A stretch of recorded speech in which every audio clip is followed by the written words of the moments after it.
नमस्कार, मी प्रमोद स्वागत करतो सर्वांचं प्राधान्य न्यूजमध्ये। तर कोपरगाव नगरपालिका निवडणूक जी आहे ती खरं तर तिचा निकाल जो आहे तो आज 21 डिसेंबर रोजी कोपरगावमध्ये सेवा निकेतन या स्कूलमध्ये पूर्णपणे लागलेला आहे। तर या ठिकाणी आपण जर प्रामुख्याने जर बघितलं तर खरं तर कोपरगाव नगरपालिका जी आहे ती कोणाच्या हातामध्ये जाणार याकडे खरं तर कोपरगावमधील सर्व जनतेचे जे आहे ते लक्ष लागून राहिलेलं होतं। यामध्ये फक्त कोपरगावच नव्हे तर संपूर्ण महाराष्ट्रामध्ये चर्चा जी आहे ती केली जात होती की कोपरगाव नगरपालिका ही कोणाच्या हातामध्ये जाईल। तर आज 21 डिसेंबर रोजी जो आहे तो निकाल जो आहे तो कोपरगावमध्ये लागला। तर आपण जर बघितलं तर कोपरगावमध्ये भाजप लोकसेवा मित्र पक्ष आघाडी यांचे जे आहेत ते 21 उमेदवार जे आहेत या निवडणुकीमध्ये त्यांचा विजय जो आहे तो झालेला आहे। आणि त्यामध्ये एक नगराध्यक्ष पदाचे जे उमेदवार जे होते ते परागजी संधान यांचा विजय जो आहे तो यामध्ये निश्चित झालेला आहे।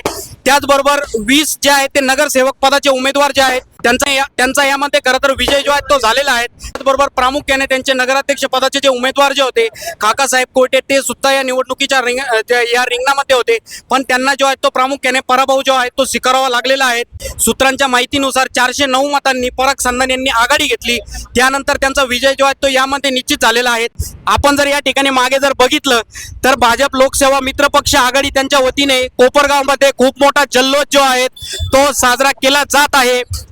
याचबरोबर जे कार्यकर्ते आहेत त्यांच्यामध्ये अतिशय आनंदाचं वातावरण जे आहे ते यामध्ये बघायला मिळालेलं आहे।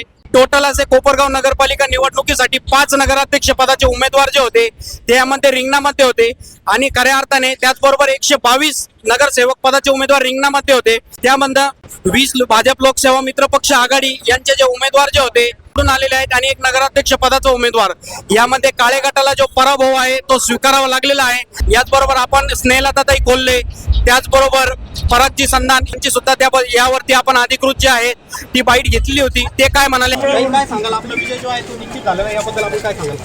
हा जो विजय आहे हा एका प्रवृत्ती विरुद्धचा विजय आहे।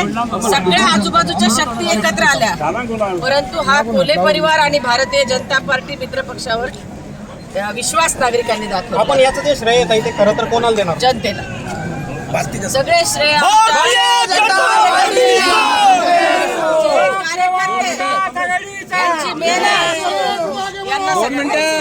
या निवडणुकीवरती जे लक्ष आहे ते फक्त कोपरगावात नव्हे तर राज्याचं लक्ष लागलेलं होतं। आपण त्याबद्दल काय सांगाल? या निवडणुकीचं लक्ष हे राज्याचं का होतं, कारण राज्यात अनेक लोक हे जे उमेदवार होते समोरचे यांच्यामुळे पीडित झालेले होते, त्रासलेले होते आणि म्हणून हा प्रवृत्ती विरुद्धचा लढा आहे आणि तो आम्ही जिंकला।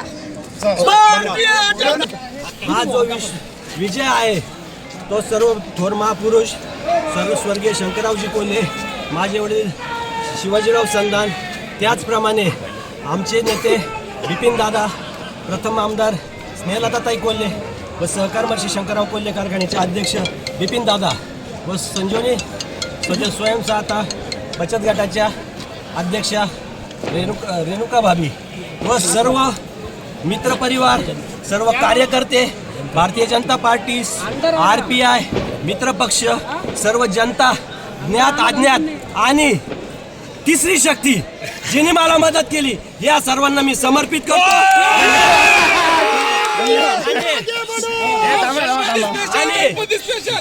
आमचे काही उमेदवार थोड्या फरकाने पराभूत झाले, त्यामुळे आम्ही काही जल्लोष करणार नाही, परंतु आम्ही जेवढे जण निवडून दिलेले आहे आणि आम्ही सर्वजण दिलेले शब्द आणि विश्वास नामाचे जे काम आहे ते परिपूर्ण करू आणि जनतेचा विश्वास संपादन करू, एवढेच बोलू इच्छितो। रिपोर्ट प्रमोद पवारसह कॅमेरामन शिवकुमार इंगळे, प्राधान्य न्यूज, कोपरगाव।